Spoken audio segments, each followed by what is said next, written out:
महंगाई के सताए अवाम को ईद उल अज़हा से कबल रिलीफ मिलने का इम्कान। आइंदा 15 रोज़ के लिए पेट्रोलियम मसनूआत की कीमतों में कमी मुतवक्के। पेट्रोल 9 रुपये 28 पैसे जबकि डीजल 4 रुपये तक सस्ता होने का इम्कान है।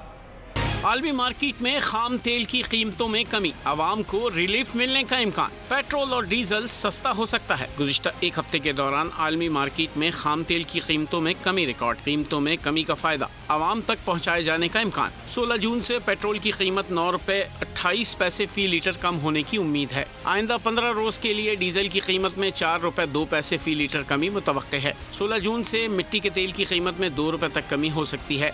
जराये के मुताबिक ओगरा आलमी मार्केट के तनासुब से वर्किंग 15 जून को हुकूमत को भिजवाएगा। पेट्रोलियम मसनूआत की कीमतों से मुताल्लिक हतमी मंजूरी वजीर आजम शहबाज शरीफ देंगे। हुकूमत ने 1 जून को 15 रोज के लिए पेट्रोल की कीमत में 4 रुपये 74 पैसे फी लीटर जबकि डीजल की कीमत में 3 रुपये 86 पैसे फी लीटर कमी की थी।